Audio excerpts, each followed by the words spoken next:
They said you were overreacting, that there was nothing dangerous, that you were safe now. But your body didn't believe them.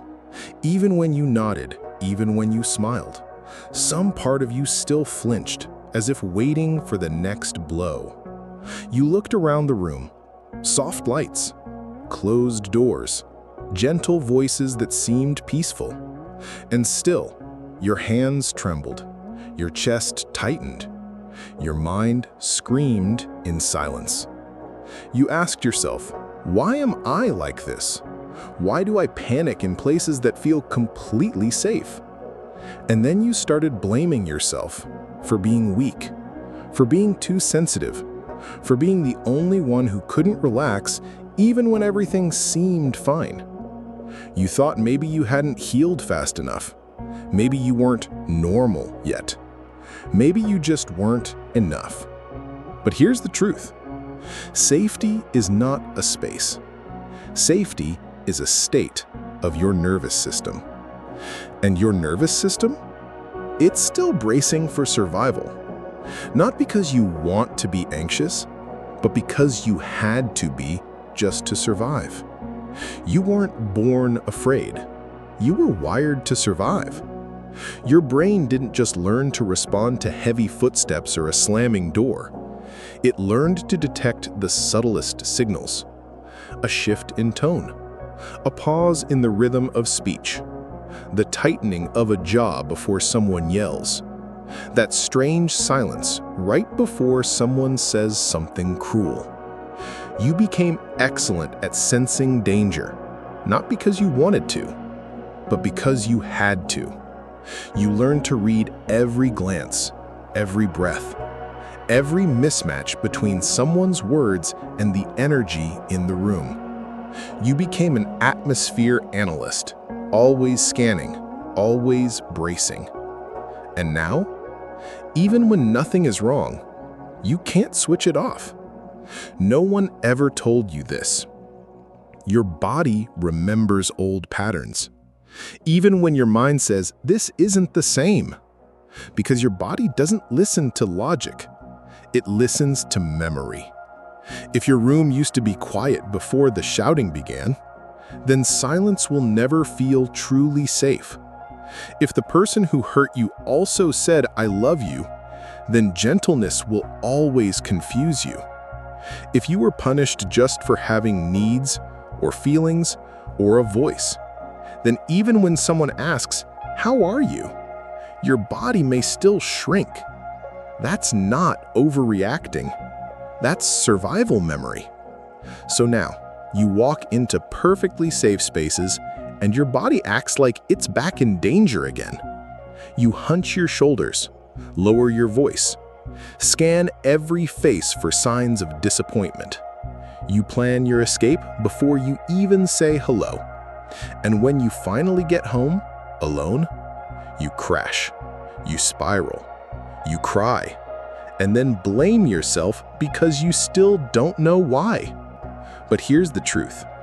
You panic in safe places because your nervous system hasn't felt safety yet. Not because you're weak, not because you're broken, but because your body is still trying to protect you in the only way it knows how. It doesn't distinguish now from then. It only responds to signals. And when something, even something tiny, reminds it of old hurt, it triggers the full alarm system. You're not crazy. You're not wrong.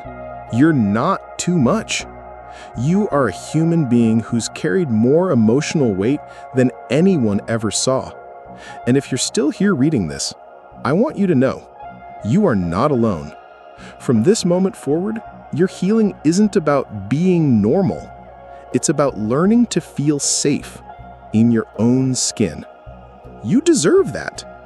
No conditions, no masks, just you, fully, honestly, without apology. Your brain has a smoke alarm system. It's called the amygdala. Its job is to protect you, not with precision, but with speed. It sees a shadow and assumes it's a threat. Because overreacting and surviving is safer than being late and sorry. And if you've experienced any form of trauma, that alarm bell stays set on the highest sensitivity. You hear sudden laughter and think they're mocking you. You get a text that says, "Can we talk?" and it feels like abandonment. You walk into a family gathering and your stomach tightens, even though nothing bad is actually happening, because your alarm system doesn't care about the facts. It only cares about what feels familiar. And anything that even slightly reminds your body of past threats gets labeled danger. So how do you stop living like everything is about to collapse? First, stop trying to think your way out of panic, because panic doesn't come from your logical brain. It comes from your emotional brain. Your body doesn't need a reason to calm down. It needs a signal of safety. So what are those signals? When you feel panic in a quiet room, don't force yourself to repeat, "I'm fine."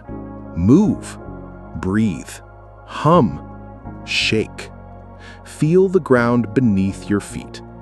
You are sending your body a message. We are here. We are in the present. We are safe. Next, create a sense of safety through your senses. Wrap yourself in a heavy blanket. Sip a warm drink. Rinse your hands in cold water. Touch something textured. These aren't distractions. They're therapy tools. You are reprogramming your brain one sensory experience at a time. And what does that feel like? It feels like you're living in two worlds.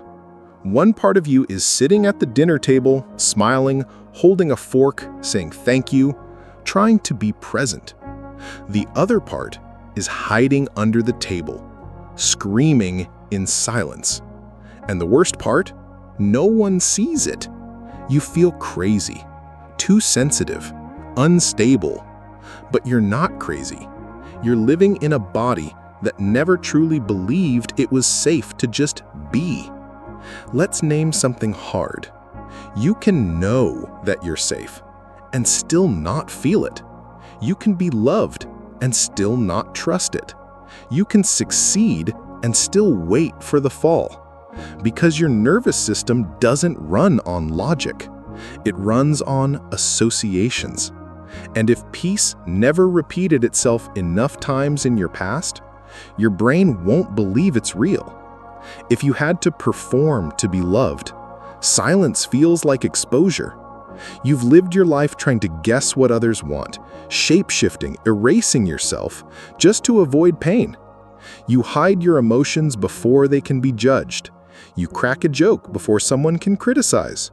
You apologize, explain, please, just to avoid being hurt. And when you stop, when no one demands anything anymore, it's like standing on stage with no script. Stillness becomes terrifying because in your memory, stillness always came right before something awful. And then comes the shame. Panic right in front of people who are being kind to you. You want to explain. You want to say, "I know this looks strange." You want to apologize for being you. But what you truly need is someone who can look straight into you and say, "I believe you." You don't need to be rational. You just need to feel safe.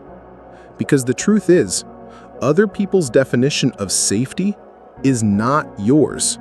To them, safety is no arguments, gentle tones, good intentions. To you, safety is, I can regulate without being judged. I can say no without punishment. I can cry without being fixed. I can change and still be loved. I can exist without performing. Until that becomes reality, your nervous system will stay on alert. Because you're not just searching for peace, you're searching for the absence of rejection. You're not too sensitive. You've just been abandoned too many times. And now, healing isn't just about rest. It's about repair.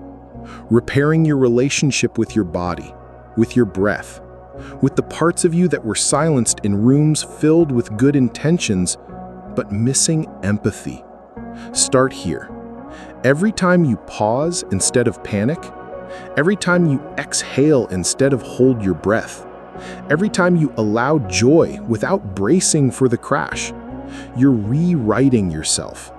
You're teaching your body, peace isn't a trap. Love doesn't always turn sharp. Stillness isn't always broken. You're building a nervous system that doesn't just survive safety, but trusts it. And finally, you stop looking for the exit. You stop rehearsing your lines. You stop apologizing for your trembling. You sit down, you sigh, and for the first time, you don't flinch. They say, "You're safe now." And this time, your body begins to believe it. And that is the beginning of freedom. If any of this made you feel even slightly more at ease, leave a comment. Tell me, have you ever felt like this too?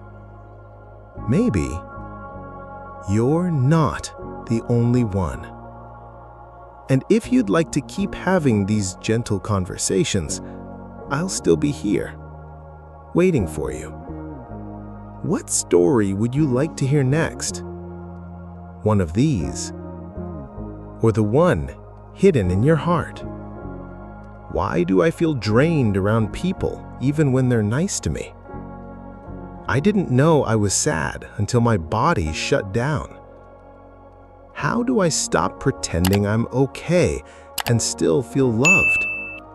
Tell me. I'll write it just for you.